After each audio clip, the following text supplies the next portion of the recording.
कहानी की शुरुआत में हमें एक ट्रेजर बॉक्स को दिखाया जाता है जो चारों ओर से बंधा हुआ था। अचानक एक दरवाजा खुला और बाहर से एक व्यक्ति अंदर आया। वह एक एक्सप्लोरर है जो खजाने की खोज में आया था। फिर उन ड्रैगन स्टेचू को एक्टिवेट करने के लिए तलिस्मान का इस्तेमाल किया, लेकिन ऐसा करते समय एक वॉर्टेक्स खुल गया। वॉर्टेक्स उसको अंदर खींचने लगा और उसे एक दूसरी दुनिया में भेज दिया। उसे एक एंशिएंट वर्ल्ड में भेज दिया गया था जहाँ क्लैन और फैमिली रूल्स का शासन था। वह बहुत तेज गति से नीचे जा रहा था। नीचे एक लड़की खड़ी थी। वह कहती है, वो क्या है? वह तो लॉर्ड जेन का कमरा है। उस कमरे के अंदर लॉर्ड जेन नाम का एक हरामी बंदा लेता हुआ था। वह कहता है, यह लड़की सूप क्यों नहीं लाई अभी तक? मैं उसे बाद में सबक सिखाऊंगा। अचानक एक्सप्लोरर उसके सामने आ गिरता है। लॉर्ड जेन कहता है, तुम कौन हो? एक्सप्लोरर को लगा कि वह बंदा एक एंशिएंट मूर्ति है जिसके अंदर स्पिरिट मौजूद है। उसने अपने जादुई लॉकेट की मदद से इनफाइनाइट मैजिक बैग को एक्टिवेट किया ताकि वहाँ मौजूद सभी आइटम्स के साथ मूर्ति को स्टोर कर सके। बाकी सभी सामान उड़ते हुए मैजिक बॉक्स के अंदर जा रहे थे, मगर वो आदमी मैजिक बॉक्स के अंदर नहीं जा रहा था, बल्कि उसे एक मैजिक बुक द्वारा किसी मैजिक थ्रेड के अंदर सील कर दिया गया था। उसकी आत्मा धीरे धीरे गायब हो गई और उसका शरीर मैजिक बुक में समा गया। फिर मैजिक बुक उस एक्सप्लोरर के अंदर चला गया। तभी एक डीमन पीछे से आकर उस पर हमला करता है। एक्सप्लोरर उस डीमन को तलिस्मान की मदद से सील करने की कोशिश करता है। फिर तलिस्मान डीमन को कसने लगता है, लेकिन वह डीमन बहुत स्ट्रॉन्ग था। वह तलिस्मान को तोड़कर बाहर निकल आता है और एक्सप्लोरर पर हमला करता है। एक्सप्लोरर डीमन के हमले को आराम से रोक रहा था। वह एक्सप्लोरर एक फाइटर भी था। उसने अपने फाइटिंग स्किल्स का इस्तेमाल किया, लेकिन डीमन के खिलाफ फिजिकल अटैक्स काम नहीं कर रहे थे, इसलिए उसने अपने जादुई लॉकेट की मदद से उसे सम्मोहित किया। एक्सप्लोरर को लगता है कि वह डीमन भी एक स्पिरिचुअल स्टेचू है, इसलिए वह उसके ऊपर कुछ व्हाइट फ्लेक्स डालता है जिससे वह स्टेचू टूट न जाए। अचानक उसके अंदर चली गई मैजिक बुक के साथ कुछ होने लगी और ऊर्जा शक्ति छोड़ने लगी, जिससे एक्सप्लोरर बेहोश हो गया। तभी जो लड़की बाहर थी वो भागते हुए अंदर आती है और कहती है, लॉर्ड जेन, आपने ऐसा ड्रेस क्यों पहना है? यह एक अजीब ड्रेस है। अपने ड्रेस को देखो। 9 हेवेंस, 10 आर्ट्स एंड 4 सीज लोगो जैसा कुछ भी नहीं है। मैजिक बुक के कारण एक्सप्लोरर लॉर्ड जेन में बदल गया था। वह कहता है, यह लड़की कौन है?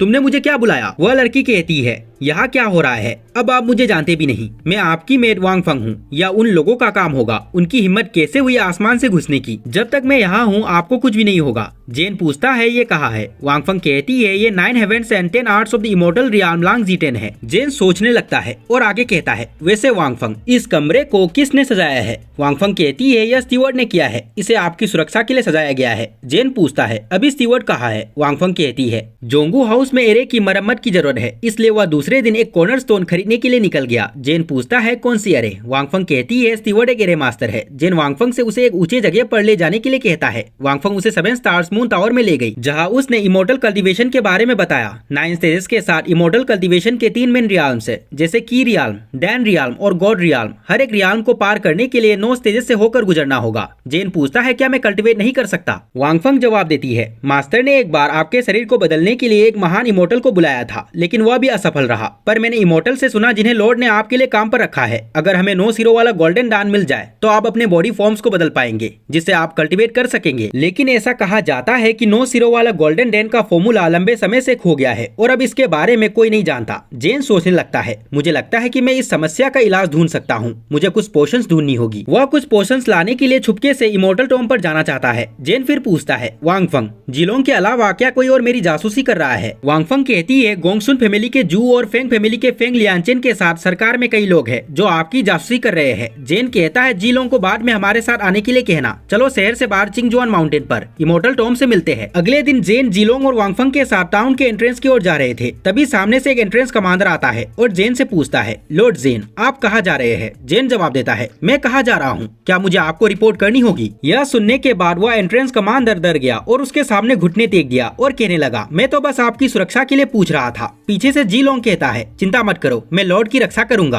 कमांडर जिलोंग को देख के चौंक जाता है और फिर एंट्रेंस का दरवाजा खोल देता है। कमांडर कहता है, अफवाहें है कि जिलोंग, उनकी पोती की मृत्यु लॉर्ड जेन के हाथ हुई थी। अब जिलोंग लॉर्ड जेन के साथ शहर से बाहर जा रहे हैं। कुछ बुरा होने वाला है। वे चिंगजुआन के जंगल में थे। पहले उन्हें चिंगजुआन माउंटेन से गुजरना होगा, फिर उन्हें इमॉर्टल टॉम तक पहुंचने के लिए चिंगजुआन माउंटेन के सेकेंड लेयर को पार करना होगा। जिलोंग उन्हें गलत रास्ते पे लेके जा रहा था ताकि वह चुपचाप लॉर्ड जेन को मार के दफना सके। उनके सामने एक खंडर था। यह खंडर जहरीले डीमंस और पौधों से भरा हुआ है। जेन खंडर के सामने जाके रुक जाता है और कहता है, यह वो जगह नहीं है जहाँ हम जा रहे हैं, लेकिन यह गंदे काम करने के लिए अच्छी जगह है। जिलोंग कहता है, तुम्हें पता है कि मैं तुम्हें मारने जा रहा हूँ। जेन कहता है, तूने अपनी अनमोल पोती को बुरी नियत से मेरे पास भेजा और मैंने उसे घर से निकाल दिया। अब तुम्हें लगता है कि मैंने उसे मार डाला। जिलोंग गुस्से में जेन पर हमला कर देता है, लेकिन तभी बीच में वांगफंग आ जाती है और उसके अटैक को रोक देती है। जिलोंग वांगफंग से कहता है, उसे मेरे पास छोड़ दो, मैं उसके शरीर को ठीक करने में उसकी मदद करूंगा, फिर वो हमेशा के लिए अमर हो जाएगा। जेन कहता है वांगफंग उसे मार डालो। वांगफंग घबरा जाती है, वह कहती है मैं नहीं कर सकती। तभी जीलोंग उस पर हमला करने के लिए दौड़ता है।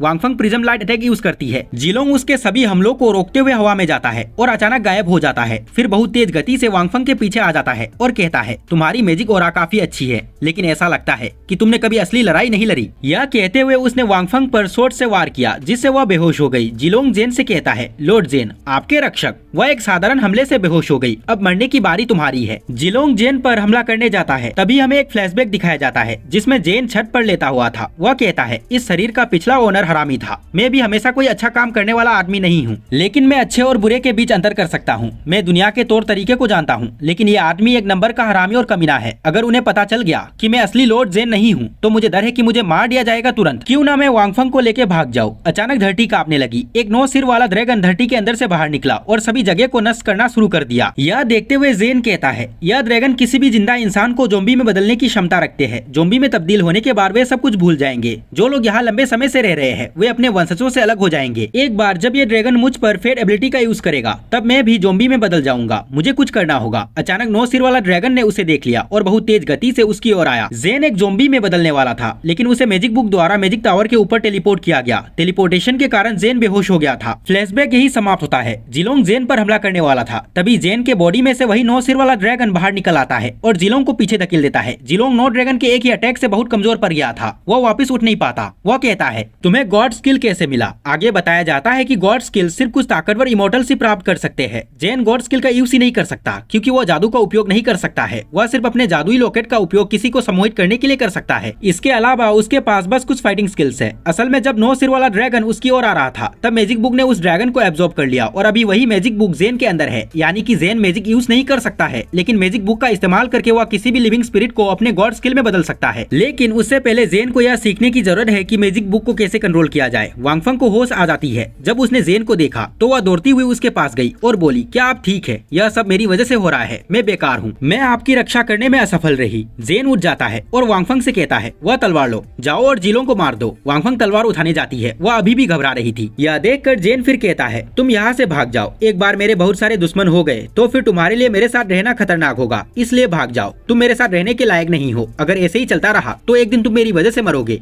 यहाँ पे समाप्त होता है पार्ट 1।